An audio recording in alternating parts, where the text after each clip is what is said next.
자, 오늘 10월 6일 목요일 저녁 라이브 아주 특별한 분을 모셨죠? 그렇죠. 중국 통이시죠. 네. 중국 얘기하면 이분과 함께하면 네. 한 방에 정리가 됩니다. 네, 가장 정확하고 가장 시원한 중국 이야기 해주시는 성균관대 안유아 교수님 모시겠습니다. 어서 오십시오. 네. 어서 오세요. 네, 반갑습니다.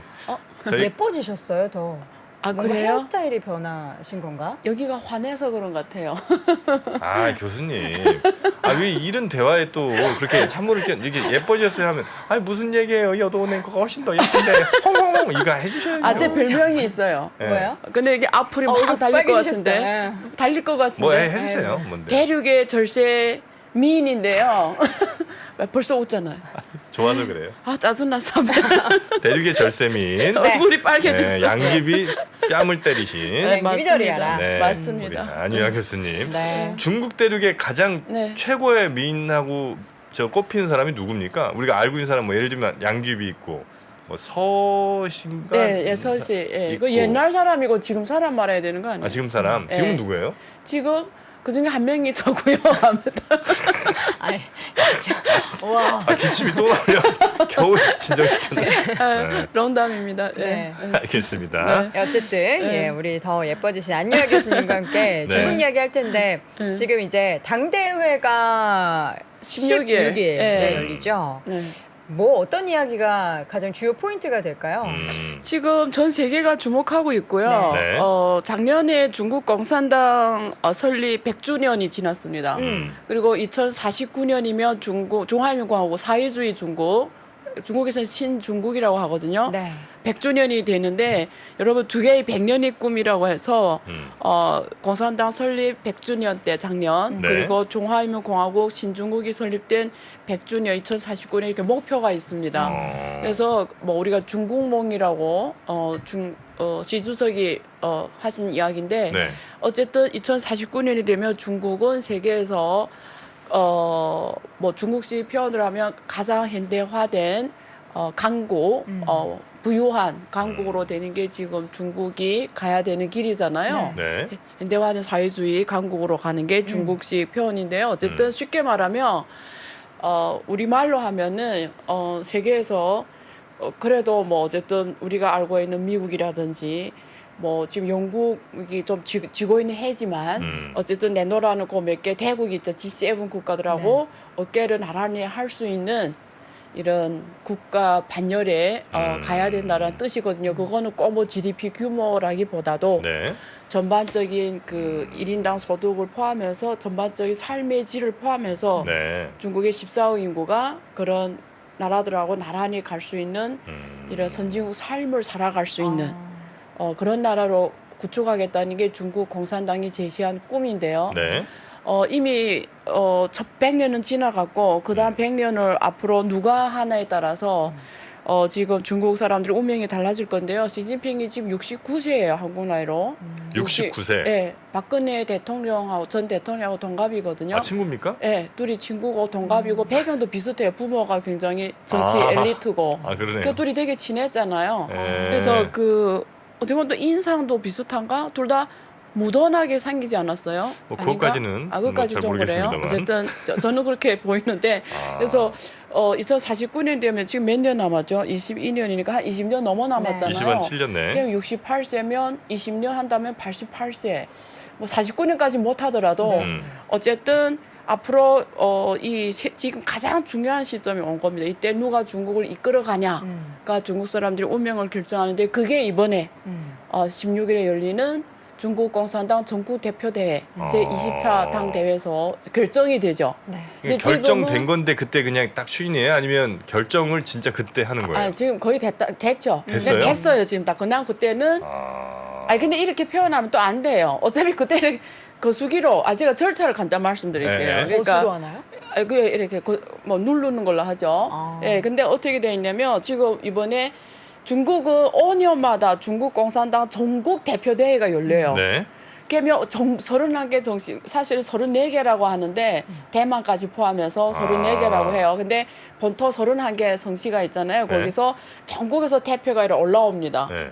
그래서 올라와서 근데 한 2,200 좀 넘는 사람들이 공산당 대표 올라와서 거수기로 먼저 중앙위원을 선출해요. 중앙위원. 네, 중앙위원이 정위원이 200명, 후보위원이 한 168명, 170명이 돼요. 네. 합하면 370명을 선출하는 거예요. 그러면 그 TV에서 여기 말하면 8시 뉴스 이런 데서 쫙 이름이 올라갑니다. 그 중앙위원. 2,200명 중에 370명. 예. 네. 그 다음에 제일 중요한 사람들인 거죠. 네. 그래서 뽑았잖아요.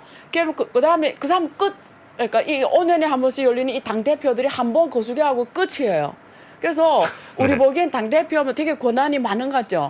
근데 사실은 5년에 한 번씩 거수기 한 번 하고 끝이에요. 그거 손 들고 일이 끝이라고요? 아, 그렇죠. 할 게 없죠. 그 다음에 그 380명이 네. 그중에 특히 200명이 중앙위원 제일 중요합니다. 네. 이 사람들이 버튼 누르나요? 그래서 전국 대표된 5년에 한 번 딱 열리고 5년에 한 번 권리 행사하고 끝이고 네. 네. 그 200명은 중앙위원은 1년에 한 번씩 만나요. 하지만 그래서 5년이니까 5번 네네. 거수기 역할을 하는 거지. 5번. 200명은. 네. 권리가 5번이 있는 거예요. 네. 그래서 중앙위원은 1년에 한 번 해서 그 회의를 뭐라고 하냐면 중국식으로 1중 전에, 2중 전에, 3중 전에 네. 이래서 모두 7중 5년 기간이 7번 열립니다. 예, 그래서 이 사람들이 역할을 거기까지고요. 네. 그다음에 또 그 중앙위원회에서 또 누굴 뽑냐면 정치국 위원을 뽑아요. 네. 그게 25명이에요. 그러니까 중국의 진짜 핵심은 이 25명이라고 보면 돼요. 아, 정치국 위원. 예, 근데 이 25명은 한 달에 한 번씩 만나요. 더 자주 네. 만나네요. 그러니까 5년 동안 60번 이런 네. 권리 손들러. 행사하는 거죠. 자, 그다음에 그 25명 중에 7명이 상무위원이에요. 이들은 일주일에 한 이 번 사람 만나나요? 그렇죠. 이 사람은 진짜 중국의 제일 상위층 사람들이죠. 거기 대표가 당서 공산당 총서기가 지금은 시진핑이었죠. 예. 아. 그래서 7명이 시진핑 주석까지 합해서 7명이잖아요. 네. 이 사람은 매주 한 번씩 만나니까 5년이니까 120번. 250번. 아, 260번 되겠네요. 260번 만나는 거죠. 어. 예. 그래서 이렇게 권한을 행사한다고. 그 7명 중에 그럼 우리가 알고 있는 뭐 리커창 이런 분들이 들어 있는 거예요? 그렇죠. 그래서 그게 그거예요. 그러니까 중국의 제일 핵심 권력기관이 네.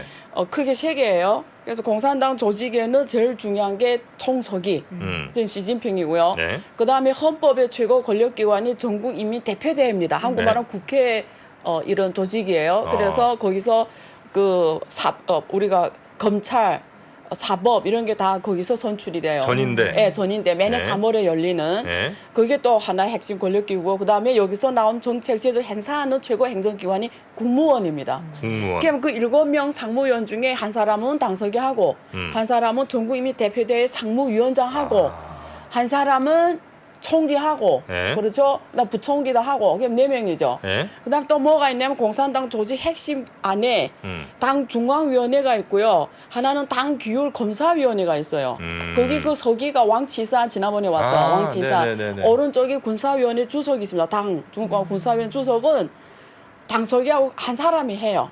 그래서 시진핑 당서기 또 함에 중국 공산당 군사위원회 주석하면 전체 중국의 주석을 해요. 그래서 한 사람이 공산당 총석이 중국 공산당 군사위원회 주석, 중국 국가주석 한 사람이 합니다. 근데 옛날엔 3사람이 했어요. 근데 네. 그러니까 자꾸 싸우니까 권력이 분산되니까 짱저민 때부터 한 사람 했는데요. 지금은 시진핑이 하고 있어요. 그래서 여기서 보면 무슨 자리가 제일 중요하다는 걸 알 수 있냐면 당 군사위원회 주석 자리가 제일 중요하다는 걸 알 수 있어요.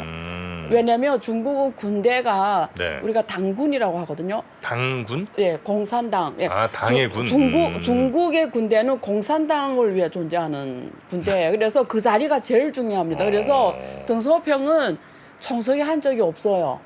그렇지만 중국의 1인자로 역할을 했잖아요. 네. 이호는 당 군사위원회 주석을 계속 한 겁니다. 그러니까 제일 중요한 자리가 사실은 뭐죠? 당 군사위원회 주석 자리죠. 예.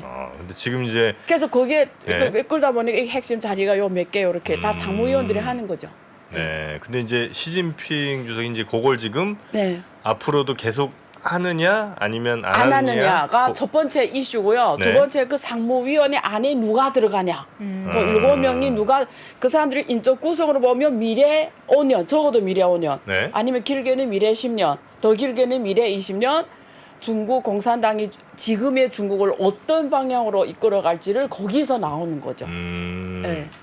그럼 이제 사실 어지간한 사람들은 대충 다 정해졌을 거 아니에요? 아, 그렇죠. 지금쯤은 다 정해져 있죠. 예. 그럼 이제 그 사람들을 이제 다 손들고 뭐 혹은 뭐 이렇게 버튼으로 뽑는 거고. 예. 이제 아, 그 근데 사람- 그 절차는 법적인 절차이기 때문에 중요하긴 해요. 네네네. 네. 그럼 그분들이 이제 어떤 중국을 만들어갈지도 대충 그림이 나와 있죠? 다 나와 있죠. 예. 아. 뭐 어떤 그림을 구체적으로 그리고 있나요? 그 지금 중국이 맞닥뜨린 행세는 굉장히 엄중한 현실이에요. 지금 우리가- 굉장히 어렵다는 건 중국도 인식하고 있죠. 아, 당연하죠. 네. 정치, 경제, 외교. 네. 그렇죠. 여기에서 보면 군사 이 네 가지로 제가 설명드리면 일단 외교적으로는 과거 미국과의 그런 미러를 해야 되는지 결혼이라고 해야 되는지 어쨌든 그런 글로벌 공급망이 한 공급망에서 돌아갔죠. 그 핵심에는 미국하고 중국이 있었지 않습니까? 네. 그게 지금 끊어놨다는 좀 과장된 거고요. 어쨌든 분열이 생기기 시작했죠. 그래서 트럼프 정부 때는 무역 갈등, 바이든에 와서는 기술 패권 이게 지금 이 싸움으로 양상 가고 있는 거죠. 그리고 지금 대만을 둘러싸고는 군사 갈등 네. 등 이렇게 연출이 되고 있잖아요. 그리고 금융 쪽에서는 또 기축통화 둘러싸고 지금 특히 킹달러 앞에서 이머징 국가들이 무너지면서 중국은 위안화 국제화를 2009년부터 해왔지 않습니까? 네, 그래서 네. 앞으로 또 위안화를 전 세계에서 페이먼트 결제 통화로서 더 확대시키는 거 무역 결제에서 그래서 지금 그 러시아 이런 나라하고 위안화로 결제하고 뭐 두바이, 사우디 이란 이렇게 다 지금 하잖아요. 위안화. 네. 그래서 이제 그거를 앞으로 더 강하게 아니면 이거는 조금 우리가 중국은 이게 선택이 아니에요. 무조건 가야 갈 돼요. 수밖에 없어요. 왜냐면 미국이 이렇게 하니까 미국이 지금 킹달러 정책을 넣을 수는 없잖아요. 네, 그러니까 네, 미국이 왜 킹달러 해요? 자기 필요할 때는 돈을 풀고 자기 필요하니까 또 지금 또 걷어들이고 항상 미국의 외교 정책은 국내 문제에서 시작돼요. 그러니까 우리 외교라는 거는 그 나라하고와의 관계에서 외교 결정되는 것 같죠. 아닙니다. 외교는 국내 문제가 결정해요. 국내 갈등이 외교를 결정합니다. 그런 그래서 것도 있죠. 예, 네. 그래서 중국은 2009년, 2008년에 그때 미국 국채를 외환보유액 중에 제일 많이 갖고 있었어요. 거의 70% 이상 갖고 있었다가 2008년에 금융이 땅 터지면서 미국에서 QE 3번 쫙 하니까 갖고 있던 국채가 거의 뭐 종이 쪼가리 됐잖아요. 그때 딱 경험하고 왜냐면 그게 중국 사람들이 열심히 일해서 사실 중국 사람 주로 생산 제조 공장 쪽에 있었잖아요. 생산 엄청 부가가치가 낮은 쪽에서 밤낮으로 교대를 하면서 번 돈이 외환보유액인데 그게 한 번의 금융위기 앞에서 그게 하루나 종이 되니까 그때 느낀 거죠. 금융이 강하지 않고는 아무 소용없다. 소용이 없다. 그래서 그때 2009년에 정식으로 위안화 국제화를 말합니다. 그래서 지금 하는 게 또 CBDC잖아요. CBDC, 네네네. CBDC가 디지털 중앙은행의 중앙화폐? 디지털 화폐인데 그걸 하는 목적이라기보다 그걸 하게 된 위안화 국제화가 좀 더 편하게 될수 있다? 편하게 되죠. 예. 그럼 이제 일단은 위안화를 전 세계적으로 사용할 수 있는 쪽으로 점점 더 할 수밖에 없는 게 일단 중국이고 그렇죠. 군사적으로는 어쨌든 더 강화되고요. 그래서 지금 주식 중에 중국도 군사 주식이 한국도 그렇겠지만 방산업체 뭐 네, 이런데 방산업이 엄청 올라가요. 앞으로 5년, 10년은 중국도 이쪽 군사 쪽에 엄청 돈을 쓸 겁니다. 지금 벌써 계속 그 예산을 계속 증가시키고 있어요. 중국의 민간 방산업체들이 좀 있어요? 없어요. 다 중국 국가 겁니다. 근데 주식을 어떻게 사요? 그걸? 아니 중국은 국가기업도 모르세요? 올라가 중국에 상장된 주식의 7, 80 다 국유기업이에요. 그러니까 국유기업인데도 주식시장에 상장이 돼 있는 거? 맞아요. 그게 중국말로 주식제 계약이라고 해서 우리나라 2005년부터 한국전력. 다 중국. 한국전력은- 한국말은 공사 같은. 공사 같은 개념이죠. 공사. 한국의 공사. 네네네. 네. 사회주의 사회주의에서 안 살아봐서 감 못 잡겠죠. 똑같은 일이 중국에 있어요. 중국은 네. 사실은 주식을 네. 그게 그런 재미있는 일화가 있잖아요. 마윈이 처음에 알리바바 98년에 창업했잖아요. 네. 근데 그때는 다 중국 사람 다 사회주의에 살아와서 주식이라는 걸 모르는 거예요. 뭐지? 그래서 그 찰 종신이라고 대만 화교인데요. 굉장히 유명한 글로벌 IB에서 일하던 사람이 거기 이 알리바바 마윈하고 같이 하게 되는데 그 사람 얘기한 거 보면 제일 어려운 게 뭐였냐 물어보면 뭔지 알아요?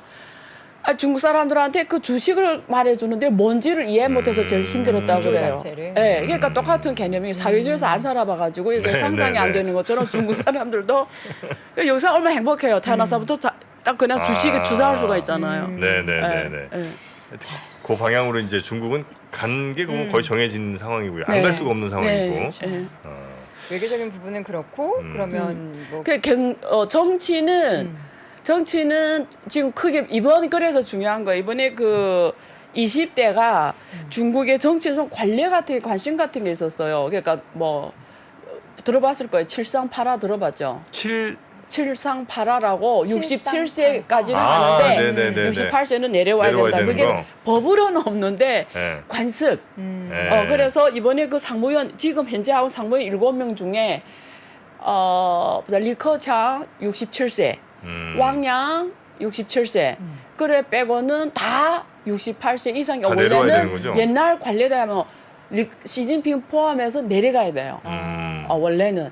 근데 만약에 시진핑 주석이 이번에 연임하면 이거 깨는 거잖아요. 그쵸. 그러면 자기는 이걸 깨면서 다른 사람 못하게 할 수는 없잖아요. 그러니까 지금 그게 관전 포인트예요. 같이 다 갈 거냐? 같이 갈 수는 없는데 네.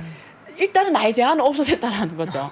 그러면 나이 많은 사람도 올 수가 있죠. 예를 들어 왕치상 같은 사람 나이 많음에도 불구하고 뭐 다시 뭐 총리로 올 수도 있고 예를 들면 이런 가능성이 열려 있다는 거죠. 이게 나이가 이제는 관례에서 처음으로 깨지는 순간이니까 네. 뭐 이제는 몸만 건강하면 그 뜻이죠. 몸만 건강하면 사실은 시진핑 건강하면 앞으로 20년 하는 거 지금 88세도 뭐 지금 바이든도 엄청 80 한 2, 3세쯤 되지 않았나요? 그죠? 지금 바이든도 엄청年세 많잖아요. 예. 그러니까 건강하면 뭐 옛날에 메르켈 총리 몇십 년 했잖아요. 그러니까, 메르켈? 네. 잘하면 계속 할 그쵸. 수도 있죠. 하긴 중국도 지금 뭐 고령화가 많이 진행이 돼서 고령화가 지금 60세 이상이 지금 2.5명 넘었거든요. 14% 고령화 사회입니다. 이거. 네. 그것도 좀 중국의 큰 고민 중에 하나죠. 고민 중 하나가 아니라 엄청난 큰 문제죠. 고민. 아. 노동력이 예, 많이. 아이 많이 노동력 안 생산성이 낳고. 떨어지고 소비가 줄어들죠. 예. 그럼 이제 외교, 정치는 그렇고 예. 뭘 경제 얘기하려면 되게 긴데 제가 시간이 어느 정도까지 허용이 되는지 모르겠는데요. 네. 경제는 일단은 제가 경제 발음 못해 맨날 욕 먹어요. 경제, 예, 경제. 제가 발음 잘 어- 알아듣겠습니다. 경제 하셨어요. 맞아요? 네. 경제. 잘하셨어요. 네. 경제는 자 지금부터 경제 얘기 좀 해볼게요. 네. 경제 미국하고 좀 비교해서 얘기하면 중국은 지금까지 뭘 갖고 먹고 살았냐 이거죠. 그러니까 2001년에 WTO에 가입하면서 글로벌 공급망에 들어가기 시작합니다. 그래서 우리가 복싱 선수 하면은 동네에서 복싱하다가 세계 무대에서 복싱하게 된 거예요. 네. 그게 2001년 WTO 사건인데요. 그래서 거기 가입한 다음에 중국이 잘하는 게 뭐가 있죠? 수많은 노동력밖에 없는 거죠. 네.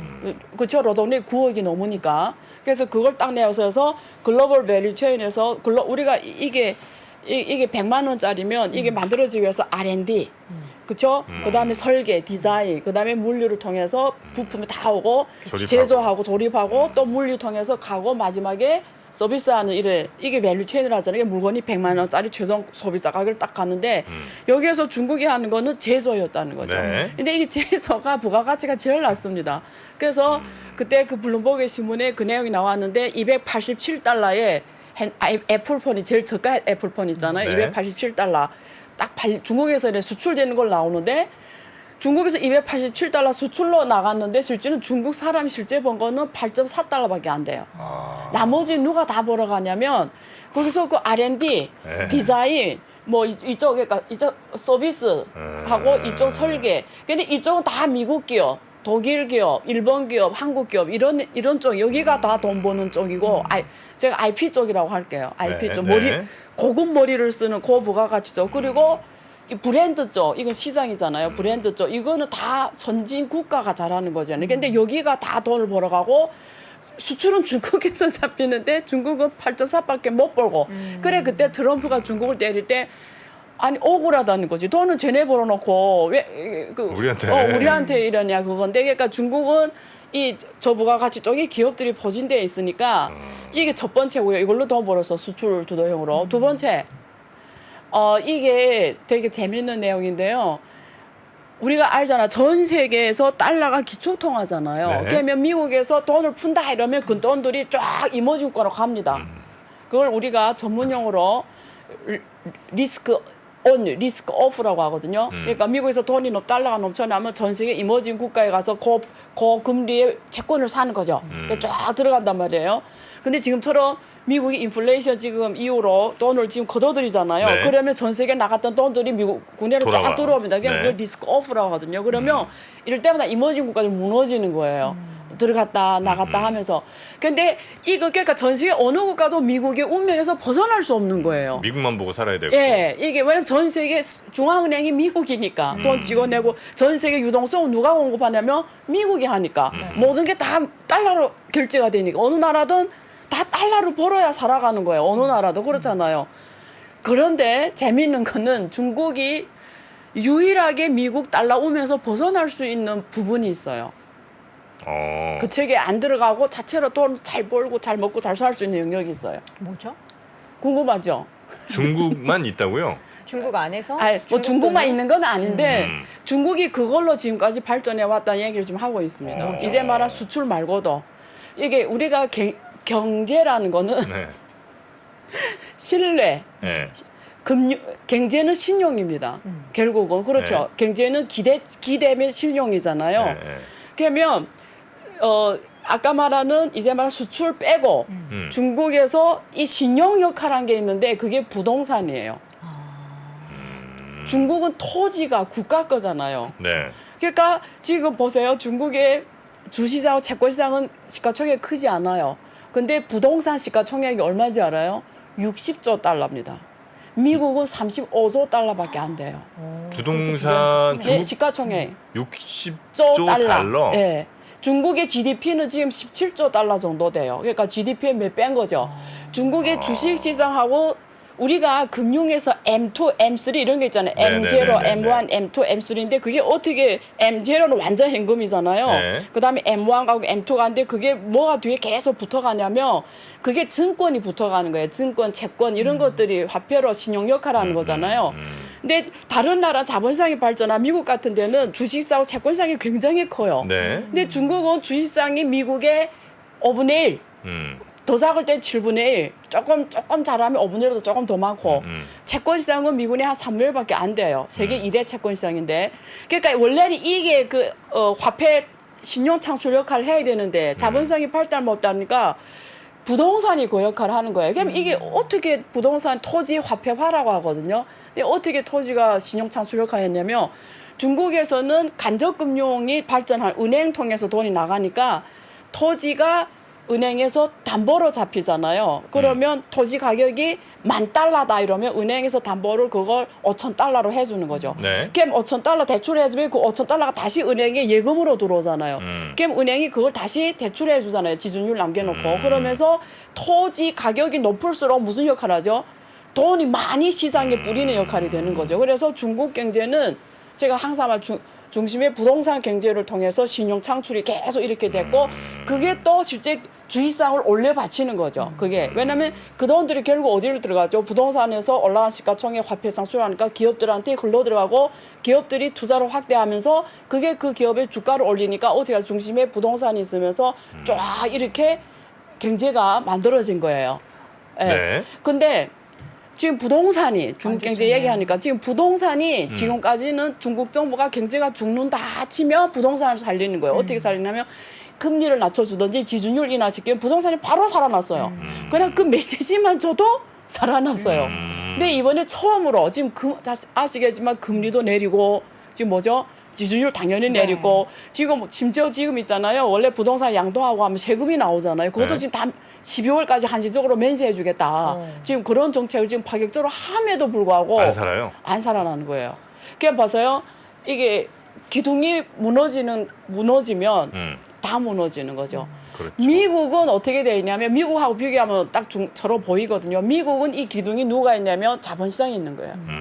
주식, 자본, 채권시장. 중국은 부동산이 있고. 예. 그래서 미국은 원리적으로 주식시장 올리지 않은 미국 모든 국민들의 삶의 질은 다 왜냐면 미국의 국민연금 있잖아요. 401k라고 하잖아요. 그게 다 주식시장에 네네, 주로 네네. 투자되어 있기 때문에 이게 무너지면 미국 사람들이 삶의 질은 그냥 무너지는 거예요. 그러니까 이게 딱 이렇게 대비가 되는 거예요. 여기 물을 왜 안 줍니까? 물이요? 예, 예. 목이 물은- 말라요. 예, 물 한 물은- 잔 네. 부탁드리고요. 근데 지금 부동산 말씀 쭉 해주셨는데 말씀해 주신 것처럼 부동산 뭐 중국 올 초부터 뭐 작년 말부터 계속 꺾였고 말씀해 주셨던 뭔가 정책적으로 서포팅을 해줘도 지금 안 살아나기 때문에 그럼 중국이 여기에 대해서 뭐 어떻게 대응을 하고 정책을 그래서 펼칠까요? 사실은 중국은 2008년에 금융위기를 겪으면서 뭘 느꼈냐면 네. 아까 그 글로벌 밸류체인에서 아까 제조에 있다고 했잖아요. 그때 한계를 느꼈어요. 중국 정부가. 아까 그걸 그래서 어떻게 그때부터 중국 제조 2025 들어봤죠. 2025년에 네. 중국의 제조 강국이 된다라는 어떤 부가가치가 이 R&D 쪽으로 가는 게 그게 중국 기술 굵기거든요. 근데 거기로 가려다 보니까 부동산에 들어간 돈을 풀어내야 되는 거예요. 감사합니다. 뭐 실시간으로 이렇게 또 물들이는 것까지 방송에 내보내고 있네. 그러니까 사전 준비를 하셨어야죠. 하면 네, 반성합니다. 그래서 네. 밸류체인에서 이 제조했던 게 이 IP 쪽, R&D 쪽으로 중국의 기업들이 포진되게 하려고 산업 구조 조정을 2010년 이후로 본격하기 시작해요. 근데 아까 말했죠. 그러면 부동산에 들어간 돈을 자본 시장을 통해서 돈이 기업들이 핵심 경제에 가게 해야 되잖아요. 그러면 부동산이 무너질 거 아니에요. 그러니까 경제가 와르르 무너지니까 깜짝 놀라서 또 다시 그게 2013년 6월 30일에 금융위기 올 뻔했어요. 1일 금리가 13.6까지 간 적이 있어요. 네. 예, 그 정도로. 그래서 깜짝 놀라서 다시 또 완화하고. 또 경제가 또 괜찮게 간다 하면 다시 손대기 시작해요, 또. 근데 또 무너져서 또 손들고 그게 과거 10년 동안 반복해 왔어요. 네. 근데 2018년에 무역 갈등이 딱 터지잖아, 미국하고. 네, 네. 그러면서 그때 지금 은행장 이강이라는 사람이 이제는 돈은 늦출 수 없다. 네. 이래서 그때 대출을 은행 통해 대출을 쪼이기 시작해서 완전 부동산 이젠 진짜 칼 된다 한 게 그다음부터 또 운도 안 따라줬죠. 코로나 터졌잖아요.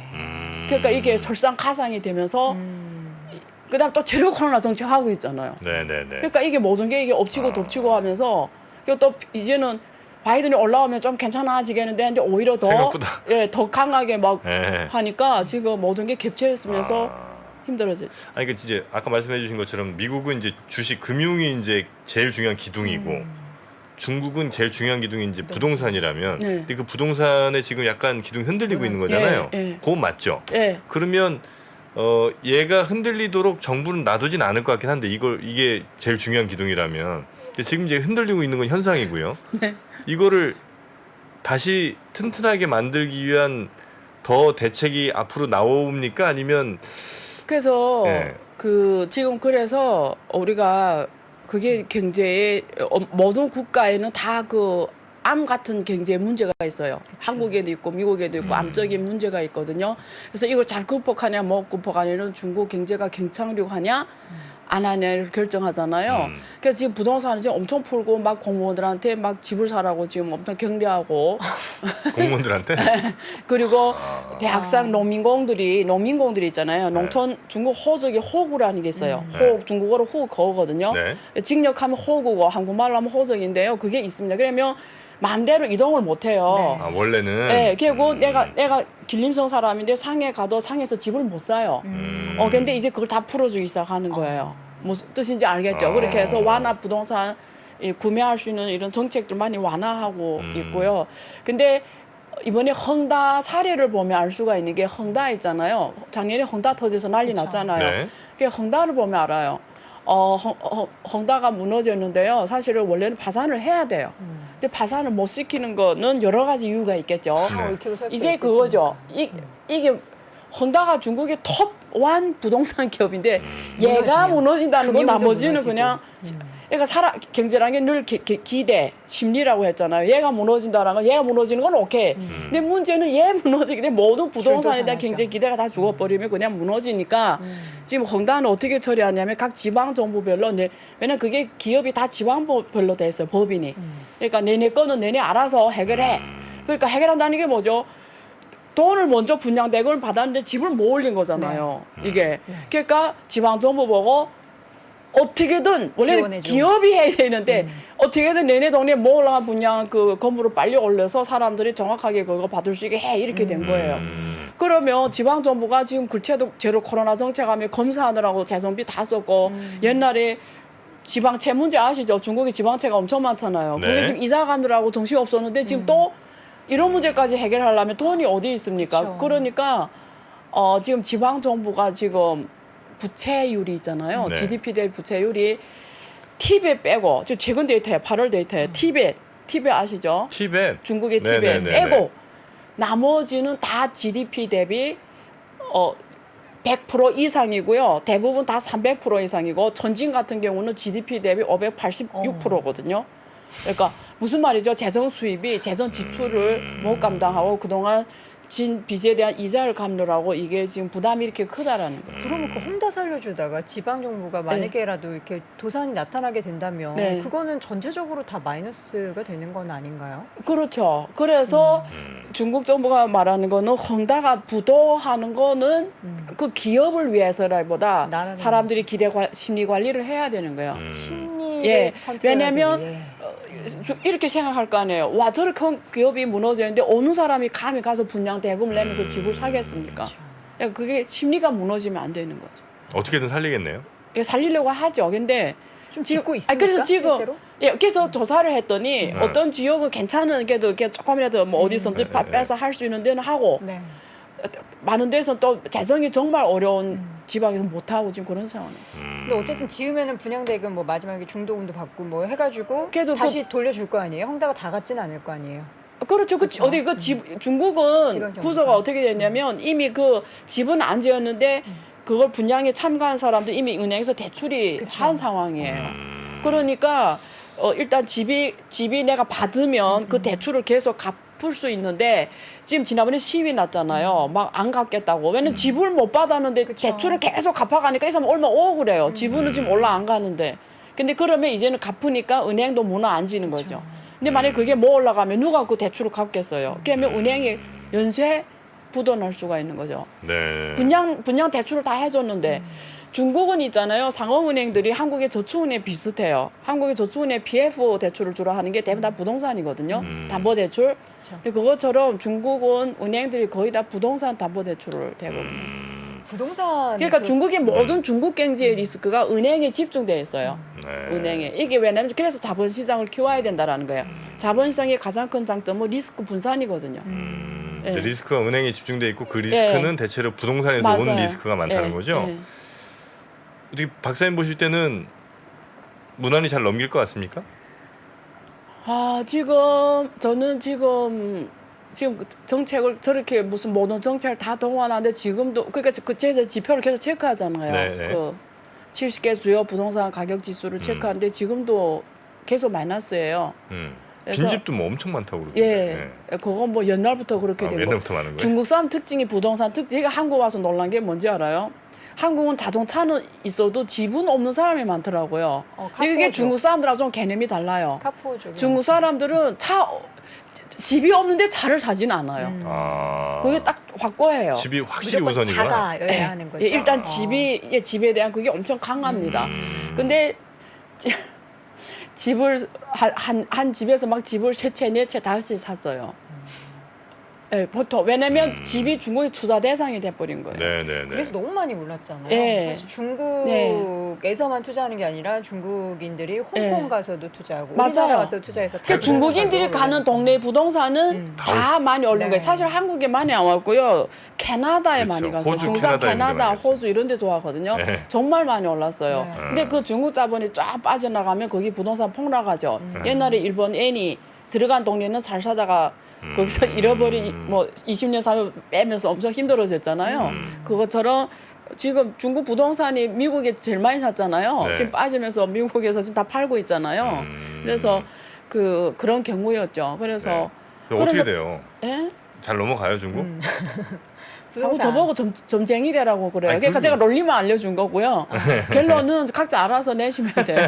아니 근데 부동산 시장이라는 게 네. 우리나라도 지금 보면 집값 잡고 뭐 부동산 시장 안정 이런 것도 어려운데 부동산 시장 자체가 흔들리는 거를 하루 아침에 맞아요. 해결하는 게 어렵잖아요. 그래서 지금 중국 정부 앞에 놓인 일은 내가 만약에 중국의 뭐 그런 고위 당국자다 이 문제를 네. 해결한다 이러면 딱 방법이 하나밖에 없어요. 뭐예요? 그걸 우리가 그러니까 돈을 찍어내는 방법밖에 없습니다. 그 중국 돈을- 위안화를 네, 그렇죠. 왜냐면 지금 부동산이 예를 들면 뭐 10억짜리가 가격이 떨어서 5억짜리 됐다면 5억이 날아나 버린 거예요, 그냥. 그렇죠. 네. 그렇죠. 그게 돈이 그다음 부동산 나머지 5억도 그냥 꽉 그 안에 있는 거잖아요. 돈이 안 도니까 경제가 죽는 거잖아요. 그럼 어떻게 해야죠? 돈을 찍어내는 방법밖에 없죠. 중국이 한 번 썼어요. 그게 언제냐면 98년 한국 외환위기 왔을 때 중국 국유 기업들도 다 파산하게 생겼거든요. 아, 그때? 그러면서 중국 은행들도 다 파산하게 생겼어요. 그때 5대 국유 은행이 다 파산할 뻔했어요. 그래서 어떻게 했냐면 다 그냥 나라가 망하는 거. 그래서 어떻게 했냐면 은행들이 갖고 있는 부실 부채를 딱 떼낸 거죠. 우리 네. 몸에 뭐 암이 있으면 암덩어리만 딱 떼낸 것처럼 네. 딱 떼내서 별도로 자산관리 회사에 만들어가지고 다 거기다 쳐놓은 거죠. 그다음에 그게 4대 AMC 자산관리공사라고 합니다. 그 내내 어떻게 말 공사은행 부실 채권을 전문 관리하는 자산관리공사 하나. 네. 그다음에 그 중국 뭐 농업은행의 부실 자산을 전문 관리하는 자산관리공사 하나. 중국의 뭐 중국은행 이렇게 딱 그래서 4개 만들었어요. 딱 떼냈죠. 근데 뭐 부실인데 누가 사겠어요. 그래서 어떻게 했냐면 재정부에서 아, 그걸 떠안았어요? 그 은행들이 그래서 재정부에서 4개 AMC를 만들었다고요. 재정부에서. 그래서 그 은행 거 사온 거죠. 그 부실을. 근데 실제는 재정부가 무슨 돈이 있어요. 이게 어떻게 했을까요? 그거 뭐 채권을 발행하는 거죠. 그럼 그걸 누가 사죠? 중앙은행이 사주는 거죠. 그럼 중앙은행이 뭘로 사요? 돈 찍어서 사주는 거죠. 그럼 돈이 쫙 풀렸잖아요. 그럼 여기 두 가지 결과로 나오는 거예요. 하나는 물가가 올라가고 그렇겠죠. 하나는 위안화 환율이 떨어지는 거예요. 근데 중국 위안화 환율이 시장 가격이 아니거든요. 그쵸. 이렇게 해서 환율이 바로 막 변화 지금처럼 원화처럼 막 변하는 게 아니에요. 그럼 그게 관리할 수 있으니까. 그게 그럼 요거는 가격이 반영 안 되니까 결국 어디나 인플레이션밖에 발생 안 하는 거예요. 그 어떻게 하겠죠? 그럼 중국 정부가 은행이 어떻게 하죠? 이럴 때 어제는 그러면 또 푼 돈을 걷어들여야 되잖아요. 그러니까 지준율을 높이는 거예요. 그래서 돈을 다시 회수하고 소각시키는 거죠. 뭔가 악의 순환에서의 고리가 끊어지지 않는. 네, 그러니까 그런 대가는 그러니까 쉬운 말로 하면 론리는 이렇고 쉬운 말로 하면 그 대가는 누가 지죠? 국민들이 그렇죠. 지는 거죠. 왜? 물가 상승이니까. 이번에도 그렇게 갈 가능성이 그거밖에 방법이 없죠. 그거밖에 방법이 없어요? 네, 저는 그렇게 정치권에서 생각해요. 예. 인플레이션 유발되더라도 예. 어쨌든 예. 시장 경제를 안정시키기 예. 위한. 그걸 재성의 화폐화라고 합니다. 전문 용어로. 네, 부동산 뭐, 네. 중국 쪽은 계속 더 올라가겠네요. 지금보다. 사실 지금까지도 많이 올라가죠. 일단 가격 우리가 주가에서 가격 평가를 할 때 쓰는 지표가 퍼가 있잖아요. 네. PER. 위에는 프라이싱, 밑에는 주당 가격, 네. EPS 나누는 게 퍼잖아요. 그걸로 보통 보잖아요. 중국 다른 나라 똑같아요. 우리가 부동산 가격을 볼 때 PIR로 보잖아요. 네. 위는 부동산 가격, 밑에는 소득이잖아요. I가 인컴. PR 보면 중국이 세계에서 제일 높습니다. 우리보다 높아요? 훨씬 북경 상해 저기 북경 상해 광주 심천이 중국의 일선 도시인데요. 50배 넘어요. 서울은 지금 문재인 정부 때 제일 많이 올라갔잖아요. 그때 30배까지 갔거든요, 서울이. 지금 조금씩 떨어지니까 요즘 모르겠는데 어쨌든 서울도 비싼데 그렇다고 보면 돼. 아, 중국 일선 도시는 50배까지 예. 가는군요. 근데 선진국의 뭐 이런 대도시들은 보통 10배 밑이에요. 7배, 8배. 네. 예. 그러니까 보통 연봉 곱하기 한 7년, 8년이 사는데 예, 그 말이 그 뜻이거든요. 예. 근데 중국은 50년을 모아야 돼요. 예. 아니 그게 중국 사회가 거의 보고서 옛날 냈는데 월급으로 계산하니까 200년 살아도 못 산다라는 데이터 나왔어. 그래서 이제 결국 이제 중국이 언제 돈을 푸냐의 문제일 텐데 그러면 시진핑의 그 연임이 이제 확정될 때 그 뭔가 내가 정책적으로. 돌아왔다 이러면서 이제 그걸 그러니까 지금 풀고 있죠. 풀 왜냐면 가능성이 또 지금 좀 회의를 해야 되니 해야지 무너지면 안 되니까 지금 풀고 그 다음에 또 조금씩. 양회 열리잖아요. 내년 네네네. 3월에 양회는 전국인민대표대회 회의가 매년 3월마다 열리고 네. 전국인민정치협상회의가 또 매년 3월 열리는데 네. 일반 사람들은 무슨 뜻인지 모르죠. 정치인민정치협상회의. 중국의 공산당 말고 8개 당이 또 있습니다. 그래서 그 대표가 매년 네. 북경에 올라와서 여는 회의가 중국 정치협상회의예요. 그러면 공산당 용도하는 국가 무슨 그런 회의 하나 이런데 한국의 국회의원들이 무슨 권한이 있죠? 법안 발의권이 있죠. 네. 중국은 그 정협위원들이 있어요. 정협위원들이 이렇게 각 지방별 다 있거든요. 그냥 네. 그 동네에서 이런 거는 정책으로 만들어야 된다 이런 그 제안권이 있어요. 그걸 1월, 2월은 지방에서 열리고 네. 그다음 그걸 종합한 게 3월에 북경과 전국에서 열리는 거예요. 그래서 그 두 개 회의를 양회라고 합니다. 그럼 양회에서 뭐가 나오냐면 매년 경제를 어떻게 해야 된다 이런 게 나옵니다. 예. 그걸 이제 그때쯤 그러면 좀 더 결정될 가능성이 좀 높겠군요. 좀 더 보이겠죠. 예.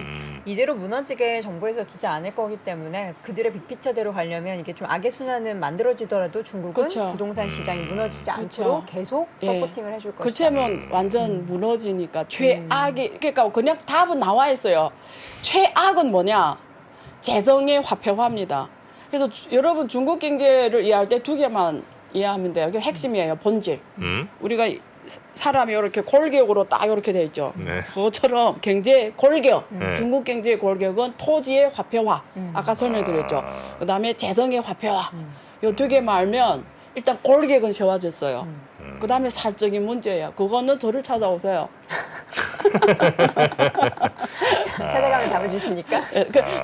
무슨 살을 붙여야 되냐, 뭐 이런 거는 가르쳐 줄 수가 있습니다. 토지 화폐와 재정의 화폐화가 이제 두 가지 네. 큰 골격이다. 네. 그래서 그 골격은 뭐 내년 한 3월까지는 쭉 아마 뭔가 방법을 통해서 이어질 것 같고 네. 결국 중국 정부는 중국 경제는 지금 약간 좀 어려움이 있지만 내년 3월 정도 되면 좀 불가피하게라도 다시 좀 살려야 살아나는 되겠죠. 그림은 죽이면 죽으니까. 억지로라도 끌고 올라가는. 아 그럼 이제 그때부터는 주식시장도 좀 다시 저는 그래서 주식시장 입장에서는 네. 사실은 여러분 지금 킹달러 때문에 되게 힘들잖아요. 솔직히 네. 주식 하는 사람도 힘들고 가상자산 투자하는 사람도 힘들잖아요. 네. 근데 그거 하셔야 돼요. 힘들 때가 바로 이거는 확실합니다.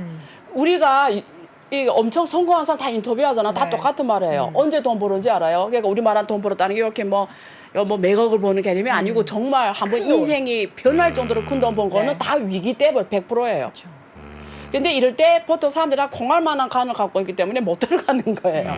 근데 확실한 거는 너무 땡큐한 일이에요. 이렇게 시장이 어려워진 거. 어려워지는 거는 투자자 입장에서는. 중국 시장도 네. 마찬가지로. 근데 저점은 아무도 못 잡습니다. 네. 그래서 어떻게 하셔야 되냐면 여러분 제가 말씀드리면 내가 100만 원은 없어도 살 수 있다. 예를 들면 내가 소득 중에 100만 원은 한번 질러볼 수는 있다라는 거예요.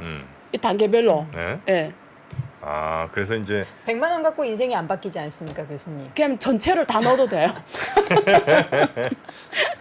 인생이 바뀔 정도 되려면 나의 전 재산을 때려 보여야죠. 이렇게 살거냐 저렇게 살냐 문제인데 저는 뭐 확실하게 그럼 교수님도 생각하고 계십니까? 당연하죠. 아 요즘을 뭔가 가을에 노려보고 계시는군요. 네. 당연하죠.